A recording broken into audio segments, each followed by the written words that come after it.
Hello, my name is Shantae Bingham. This is EDOL 707, assignment 1.3, in regards to The Lead from the Heart book written by Mr. Mark Crowley. During our webinar that we had about last week, Mr. Crowley had mentioned a quote by Maya Angelou. It's actually one of my favorite quotes, and it says that people will forget what you said, people will forget what you did, but they'll never forget how you make them feel. And I kind of feel like that quote encompasses completely what Mr. Mark Crowley kind of influences in his book.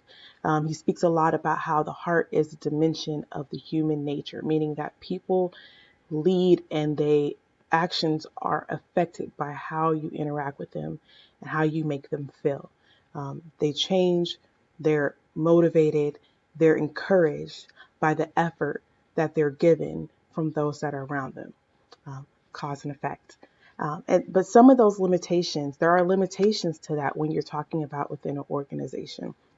Oftentimes, I've found in my TCP, which is regarding having a task force that is specifically responsible for going out and engaging with the employees in our organization and figuring out what are their needs, what are their desires, and what do we need to change the culture in our group. Right now, our organization is going through a serious change that is causing a lot of pressure, resistance, and frustration among employees and managers alike. There's a lack of funding and a lack of resources.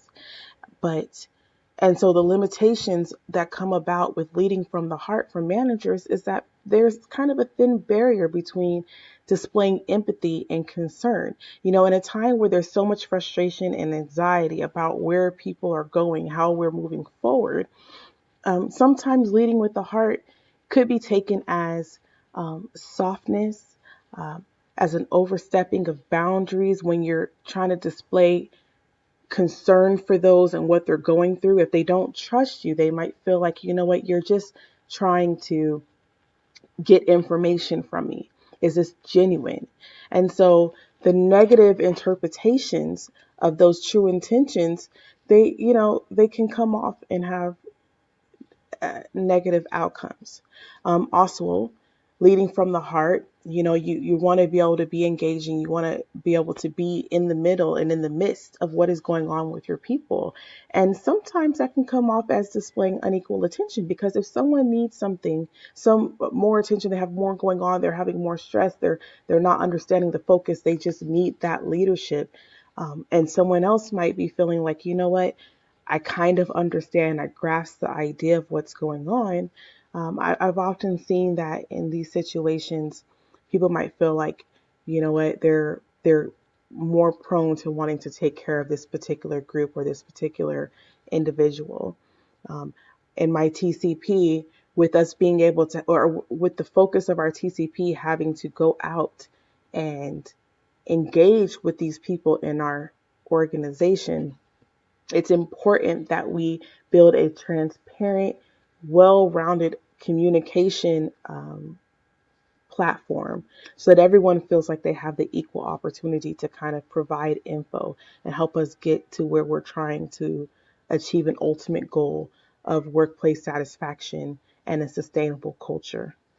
Um, there's also a limitation of leadership when leading from the heart, that you have the innate desire to want to protect yourself as leaders. And as leaders, it's hard to kind of put ourselves in a vulnerable situation that says, you know what, I may not come out on top or as high of quality as I would expect for myself when dealing with situations, but as long as I am considering the well being of the entire group, it is worth that outcome. So I believe that a lot of the attributes that are dealing with leading from the heart is that, you know what, it really can. If you can bring in that desire and that hope from that people, if you can connect with genuine and supportive leadership, like Mr. Mark Crowley had stated in his book, then you can elevate people to move past their perceived limitations. That desire to want to achieve a common goal and to be self-influenced and motivated so that we all can work together is available for those that are willing to genuinely commit to the task, leaders that are willing to follow through with what they're saying and what they're doing.